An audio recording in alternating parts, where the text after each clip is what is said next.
नमस्ते बच्चों। अपन पढ़ रहे थे रसखान। रसखान कवि मुस्लिम कवि होते हुए भी इन्होंने जो है कृष्ण भक्ति की थी। इनके सवैये बड़े ही रस भरे थे, इसलिए इनको रसखान की जो है उपाधि दी गई। आपकी पाठ्य पुस्तक में इनके 4 सवैये दिए हुए हैं। पहले 2 सवैयों में इन्होंने कृष्ण और कृष्ण भूमि के प्रति कवि का जो अनन्य समर्पण भाव व्यक्त हुआ है वो दिया गया है।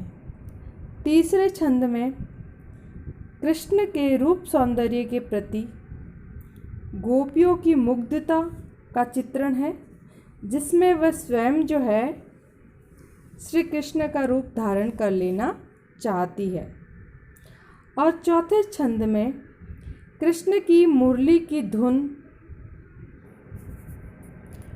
और उसकी मुस्कान के अचूक प्रभाव तथा गोपियों की विवस्था का वर्णन किया गया है। आज अपन पढ़ेंगे चौथा सवैया। तो चलो पढ़ते हैं, स्टार्ट करें। हाँ, तो पढ़ते हैं अपन सवैया नंबर 4।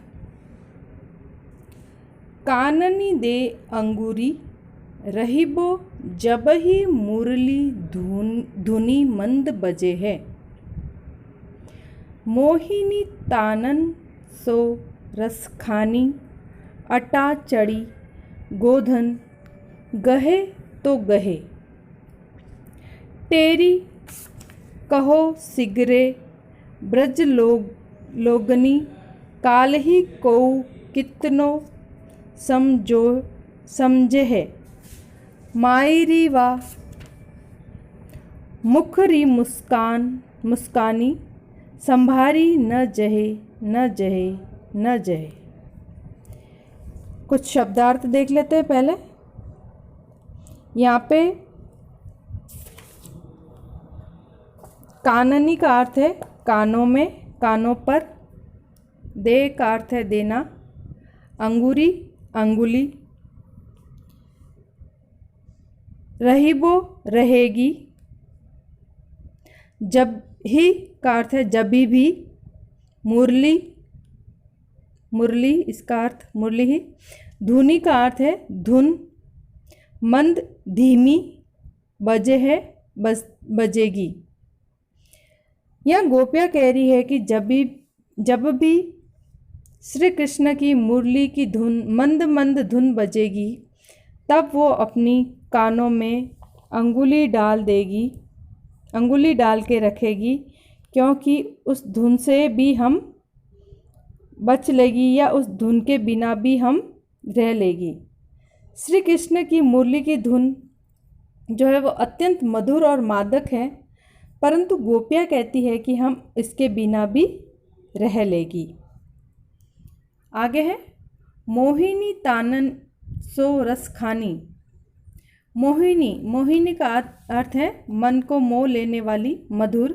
तानन का अर्थ है तान। मन को मोह लेने वाली तान जो है सो रसखानी, तो रसखान कहते हैं। अटा का अर्थ है अटालिका। चढ़ी का अर्थ चढ़ना। गोधन गाय। गहे ते गहे।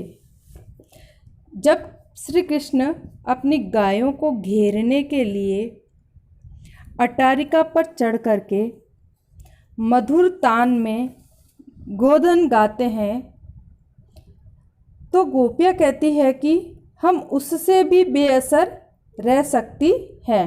मतलब हम उसको सुनकर भी खुद पे जो है वो काबू कर लेगी। तेरी बुला करके या चिल्ला करके कहो कहती हैं। सिगरे का अर्थ है सभी। ब्रज लोगनी, ब्रज के लोगों को। काल ही को कितनो समझे है। यहाँ पे गोपी जो है वो गोपियाँ चिल्ला के ब्रजवासियों से कहती है कि जो कुछ भी हो जाए, श्री कृष्ण की एक मुस्कान से हम अपने वश में नहीं रह पाती। वो ब्रजवासियों को बुला के कहती है, चिल्ला के कहती है कि जब श्री कृष्ण की जो मुस्कान है वो हम देख लेती है तो हम स्वयं को नहीं संभाल पाती है। सिगरे लोगों को बुला कर के कहती है, मायरी व मुख की मुस्कानी, कि हे माई, हे माँ, वो मुख की जो मुस्कान है बहुत ही प्यारी है और जब वो मुस्कान देख करके हम स्वयं को नहीं संभाल पाती है। उस मुस्कान को देखकर हम अपने वश में नहीं रह पाती है। मुस्कान के आगे हम विवश हैं और उस मुस्कान का जादू हम पर अवश्य ही चल जाता है। हम कितना ही उसको नज़रअंदाज कर लें लेकिन फिर भी उस मुस्कान का जादू हम पर चल ही जाता है। ठीक है बच्चों, आज के लिए इतना ही। अब देखते हैं एक प्रश्न क्या कहता है। पहला प्रश्न जो है आपके वो कह रहा है कि ब्रजभूमि के प्रति कवि रसखान का प्रेम किन किन रूपों में अभिव्यक्त हुआ है। तो प्रेम जो है रसखान का वो विभिन्न माध्यमों से व्यक्त हुआ है। उन्होंने लिखा है कि हे प्रभु, अगर मैं मनुष्य जन्म लूँ तो मुझे ब्रज के ग्वालों के बीच में बसाना, मतलब ब्रज गांव का निवासी बनाना। अगर मैं पशु रूप में जन्म लूँ तो मुझे नंद बाबा की गायों के साथ में रह कर के चर सकूं, वो गाय बनाना। और अगर मुझे पक्षी जन्म मिलता है तो मैं कंदम के पेड़ पर मेरा बसेरा बनाना चाहता हूँ, जहाँ श्री कृष्ण अपनी रासलीला रचाते थे।